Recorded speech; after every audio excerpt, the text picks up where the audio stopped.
Lebanon is known as the land of milk and honey, the pearl of the Middle East, and the Switzerland of the East. It offers a rich history, paired with Mediterranean beauty and a taste of Arabia. But beneath this beauty lies a problem that has damaged the country. Today at Finance Per, we'll learn how Lebanon shifted from the lira to the US dollar and its effects in the country. But for more videos about finance, technology, and business, don't forget to hit that like button and subscribe. In recent years, Lebanon has experienced a dramatic shift in its economic landscape, one that has left many questioning the very worth of its national currency, the Lebanese lira.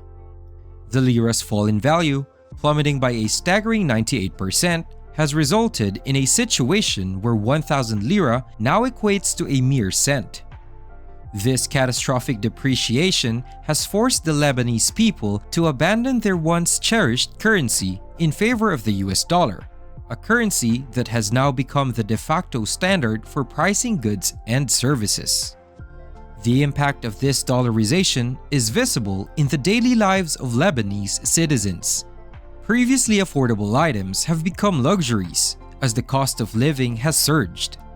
A cup of coffee at Starbucks, once priced at 5,000 lira, now demands a whopping 380,000 lira. In this chaotic financial environment, most businesses have thrown in the towel, opting to price their products and services exclusively in US dollars, providing a semblance of stability in the middle of an economic crash known as dollarization. But what is dollarization, and how does it work? Dollarization is a financial phenomenon where a country adopts the US dollar as its official currency or uses it alongside its national currency for various transactions and as a store of value. This typically occurs when a nation's domestic currency faces hyperinflation, economic instability, or a lack of trust, leading people and businesses to prefer the stability and global acceptance of the US dollar. Now, while dollarization may seem like a reasonable response to Lebanon's currency crisis, it has not been without its detractors. Many are upset about the loss of their national currency and its implications for their sovereignty. They argue that every country should possess its autonomous economy and currency. The transition to dollarization has taken a toll on education, as students are now burdened with the challenge of paying for their studies in dollars, leading to a mass exodus of professors and a disruption in higher education. But the big question is Lebanon's official currency facing extinction?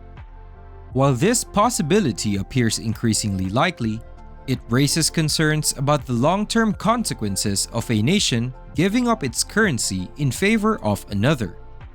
The dependence on the US dollar, while providing temporary stability, makes Lebanon vulnerable to external financial pressures and shifts in global geopolitics.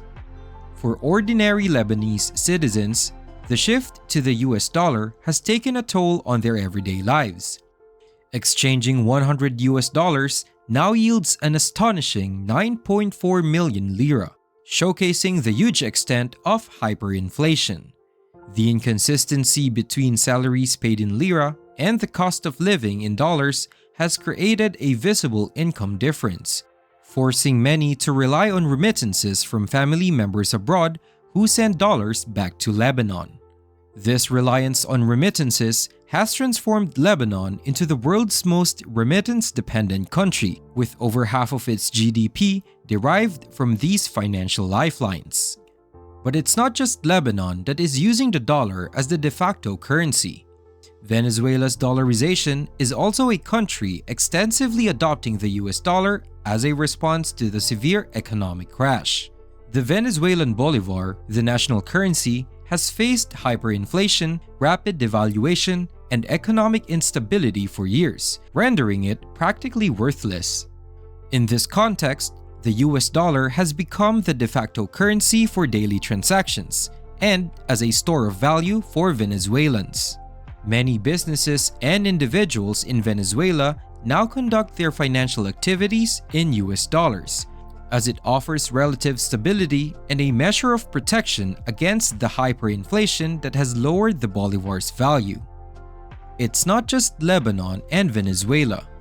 Ecuador fully dollarized its economy in 2000 to stabilize its financial system and attract foreign investment. In 2001, El Salvador adopted the US dollar as its official currency, a move aimed at promoting financial stability and facilitating trade with the United States. Due to hyperinflation and economic instability, US dollars have been widely used alongside the Zimbabwean dollar since 2009. Dollarization may offer a fragment of stability in a chaotic financial landscape, but it also raises questions about Lebanon's economic future.